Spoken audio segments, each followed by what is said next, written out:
Yo la historia de Efraín González la conozco desde sus orígenes, por cuanto Efraín González es oriundo del corregimiento de El Atillo, municipio de Albania, departamento de Santander.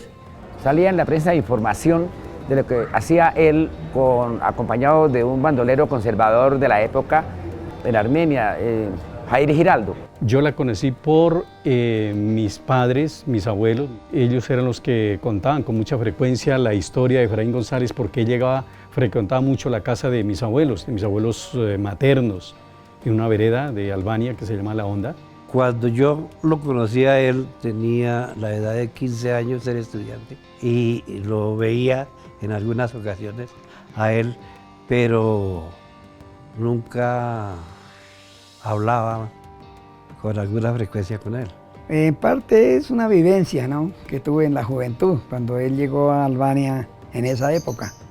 Yo a estas horas tengo 61 años y soy hijo de Juan González, quien fue inspector de policía del corregimiento del Atillo y profesor toda la vida, muy amigo de Efraín González, mi padre, amigo de Efraín, y por la amistad que existía desde sus orígenes, logré conocer a Efraín teniendo yo la edad por ahí de unos 5 años que recuerde. A mi abuela se la llevaron varias veces detenida para el socorro, porque como era el apellido de Efraín González y por ser familiar de él, la llevaban para que diera información de Efraín González. Cuando el Estado quiso acabar con Efraín, frecuentemente enviaba avionetas por las regiones de Chiquinquirá, Cachovenao, que es el nombre conocido en la historia de Efraín González, la tierra donde él nació. Constantemente avionetas botando papeletas que daban 50.000 pesos por quien delatara dónde podían encontrar a Efraín González.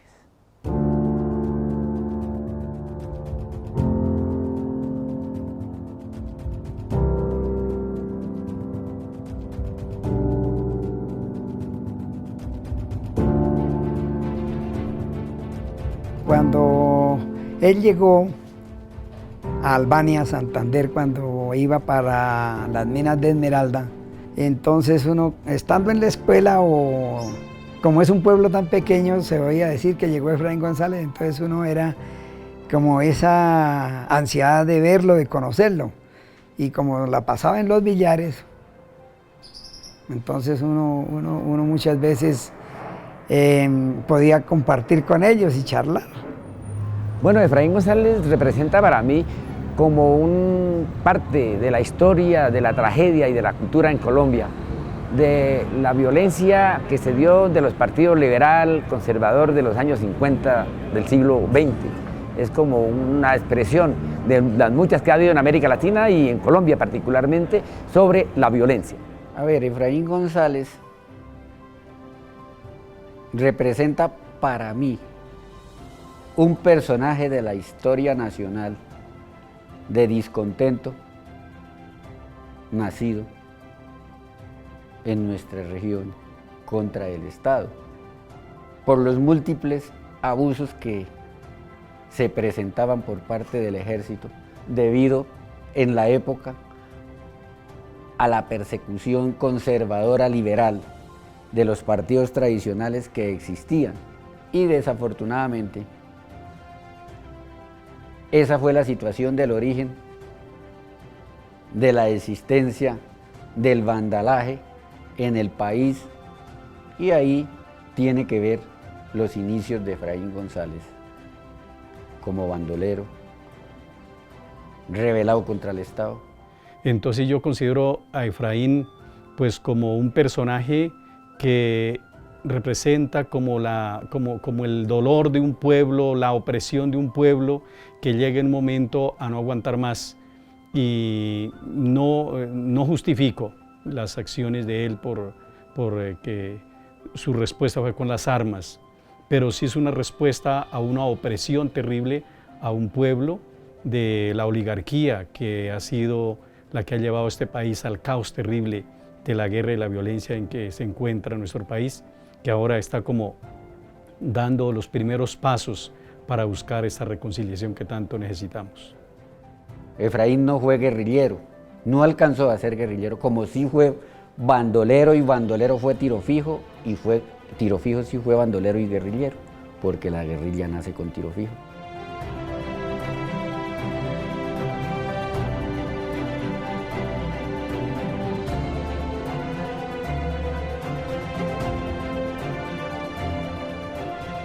Mi papá nos contaba y decían que pues, a Efraín se le atribuían muchas, como el mundo mágico, ¿no? Que él como que se había puesto o se había incluido en ese mundo mágico para defenderse de los ataques del enemigo. Entonces se le atribuían que él se transformaba en cualquier cosa, en un animal, en una planta, en varias cosas, ¿no?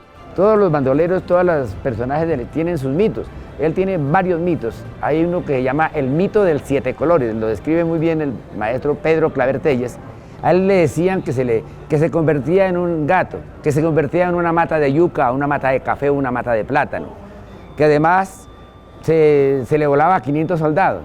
Oí decir que se transformaba, que era muy amigo de los sacerdotes, y eso sí era cierto porque por boca de mi padre, él lo decía, es que entró a Puente Nacional, a la normal de señoritas de Puente Nacional, y se entró allá y allá lo refugiaron en Puente Nacional.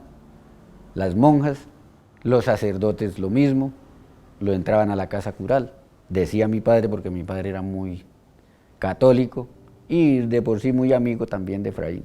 Es curioso, yo estuve alguna vez en el Hatillo, yo soy sacerdote y estuve a celebrar una Eucaristía en el Hatillo y tuve la oportunidad de hablar, y hasta fui con mi papá y estuvimos hablando de Efraín González, nos invitaron a almorzar en alguna casa y llegamos a ese tema, ¿no? Del mito de Efraín González, y era verdad que pues les costaba a ellos, que lo habían conocido, que habían llegado, y llegamos a una casa de donde el señor, el dueño de la casa, era compadre de Efraín González. Dijo una vez, estaba Efraín González aquí en mi casa, estábamos acá, cuando llegó la noticia de que el ejército venía rodeando el Hatillo. El Hatillo es un caserío pequeño, es un corregimiento del municipio de Albania. Cuando, dice, llegó una persona corriendo y les dijo, viene el ejército. Resulta que pues, el primer pensamiento que le viene, nos decía él, el dueño de la casa, es nos van a matar a todos, ¿sí? Decía, y quedamos ahí porque ¿para dónde corre? En todo este llano, ¿a dónde va a escaparse él? Y él les dijo, no, tranquilo. Resulta que la esposa del señor, el dueño de la casa, el que me estaba contando la historia, hacía una semana había tenido bebé. Y entonces, como la costumbre en el campo es que la mujer guarda dieta por un cierto tiempo, se amarran la cabeza con un trapo, se acuestan al lado del bebé. Efraín González, que le dijo, comadre, levántese de la cama, levántese ya, tranquilícense, préstenme un vestido suyo, rápido, y él se lo puso el vestido y se amarró la cabeza, levántese usted. Y él se acostó al lado del bebé, se echó las cosas por encima, se amarró la cabeza, y llegó el ejército y la señora pues se puso a servir. Llegó el ejército a buscar a Efraín González, no, abrieron las puertas, no, aquí no hay nadie, aquí no está. Abrieron la puerta donde estaba la habitación donde estaba la señora, mira, está mi esposa que acaba de tener bebé. El ejército salió porque no lo encontraron, se sentaron en el marco de la plaza, y Efraín González se levantó y es que le dijo, présteme ropa de la más vieja que tengan. Y se puso, dice, se puso en ese momento, se vistió ese hombre con la ropa que tenía, de ropa de trabajador, y luego en unos costales envolvió las armas y salió como un bobo, decía, parecía haber un bobo, salió por medio del ejército y se les pasó por todo el centro de la plaza donde ellos estaban y nadie lo conoció. De la figura de Efraín González, como era un hombre valiente, digamos, en los términos santanderianos, macho, de un hombre de valor, pues entonces las personas es muy posible que le atribuyan esos motes de poder hacerlo representar en un animal que se cambiaba en un animal, que se cambiaba en una persona, que se cambiaba en un desechable, digámoslo así, que se echaba un costal al hombro y que pasaba por medio del ejército y no lo veían, o como era un desechable, no le paraban atención. Alguna vez él estaba donde tenían a la Virgen duraba 3 días en cada casa. Llegó el ejército, más de muchos soldados, y dijo, únicamente las mujeres sacan a la Virgen, y la Virgen salía en ancas de mujeres. Pero rápidamente a él lo arreglaron, lo vistieron de mujer y salió cuidado por el ejército. Así era un mito, eso es un mito. Y el mito que se volvió una mata de plátano, el mito de las avispas, el 7 colores, eso, muchos. Entonces a eso atribuían muchas veces que él acudía, y de hecho aquí tengo un folleto que dice Efraín González y su pacto con el diablo, ¿no? Es donde se atribuye precisamente el mundo mágico al que Efraín González acudía, y donde dice pues muchas de las leyendas que ya se convirtió en leyenda. Y el ejército mismo decía, mi papá, un comandante, un capitán o no sé qué, dijo, nos decía un día, nosotros sabemos que si Efraín González viene por este camino, nosotros nos vamos por este porque Efraín nos mata gente. Entonces le huían, le tenían temor. Mi papá decía, era la certeza y como la tranquilidad que ese hombre tenía para calcular las cosas.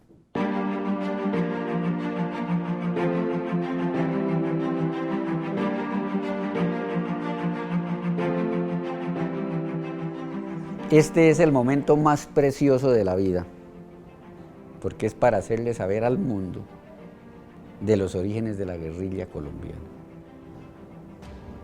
Porque la guerrilla en Colombia nace básicamente por la desigualdad social.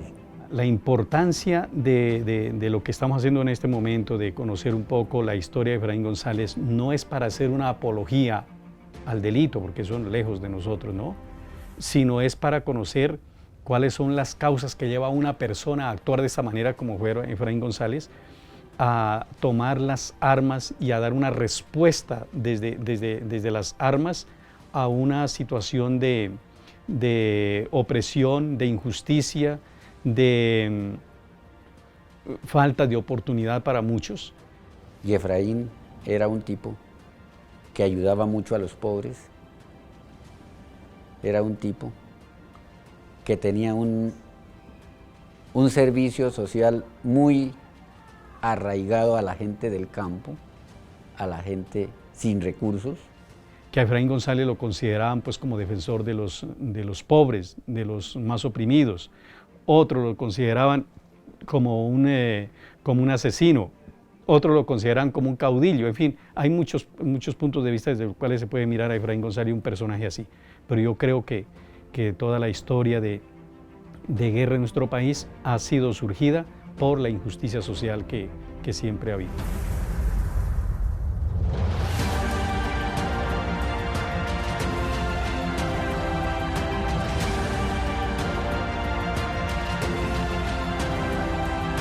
Los orígenes de la guerrilla, valga la verdad, son de santanderianos, no para orgullo, sino para realidad de la historia del país.